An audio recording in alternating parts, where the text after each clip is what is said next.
Yes, it's time for Uncancelled, in which we tackle the dark underbelly of the news agenda. Will the Prime Minister rule out future lockdowns this winter? What might be the implications for business of COVID passports? And can our hard-hit economy ever fully recover from the measures we've seen in this pandemic?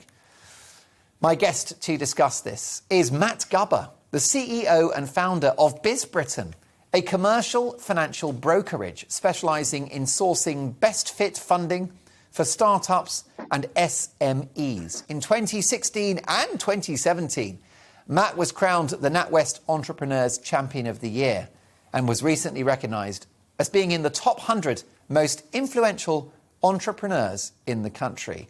He began his first business at the age of 15. On his Twitter bio, he says he's fighting authoritarianism one tweet at a time, and that he is a politically incorrect libertarian capitalist. What's not to like? I'm delighted to say Matt Gubba joins me now. Hi, Matt. Hi, Mark. How are you doing? Thank you for having me. Great to have you on the show. The issue with COVID restrictions is that the threat of them is nearly as bad as the restrictions themselves.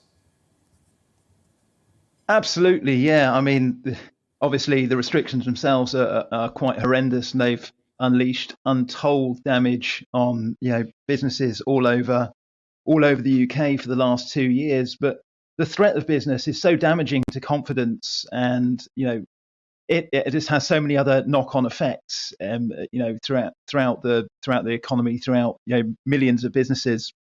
And talking about restrictions at this point, after we've had a year or 2 years to prepare the NHS, we've had everyone who is vulnerable and who wants a vaccination vaccinated, to be talking about potentially going back into lockdowns and reinstituting face mask mandates, and to be talking about the potential of vaccine passports. It's absurd at this point, really, Mark. And we've just got to fight it with everything we can. The damage that this stuff does, and it's just unfathomable.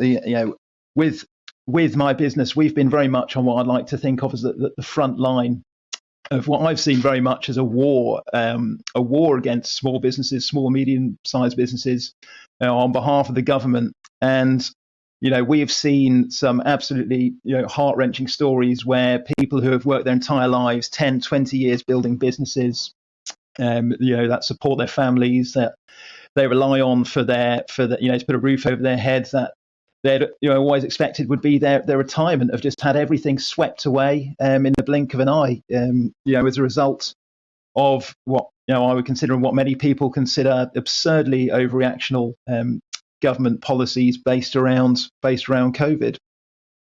Point, Matt. Many of these businesses, arguably most of these businesses, were once viable.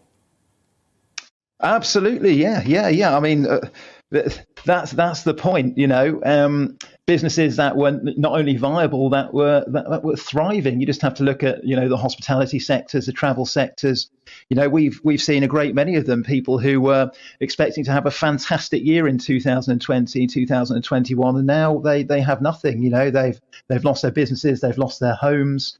Their whole lives have been absolutely turned upside down, and it's just criminal, Mark. It could have all been avoided.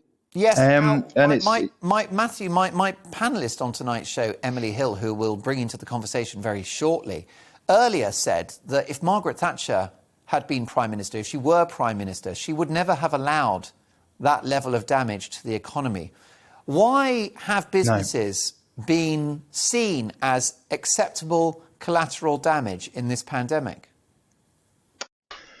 Well, look, in my view, it's very much about control, and it's about, I would call it a transfer of wealth from the working and the middle classes and small and medium-sized businesses into the larger corporates and the political elites and the very wealthy shareholders who have benefited massively, enormously from the demise of millions of small businesses, self-employed, small limited companies. We've seen something in the region of $10 trillion worldwide transferred from the working and middle classes into the hands of the the ultra rich, the Bezoses, the Zuckerbergs, the big pharma companies, they have made an absolute killing throughout this pandemic. And you just have to look at some of the other industries as well that have been created off the back of this. You look at the COVID vaccination industry alone is worth over $150 billion worldwide. And that's before you start looking at things like PCR testing, lateral flow testing, PPE. We're talking about business interests now, a whole new economy that's worth hundreds and hundreds of billions of dollars worldwide every year. And for me, that's what a lot of this stuff has been about. It's been about reshaping and reaffirming control for those who hold all the power.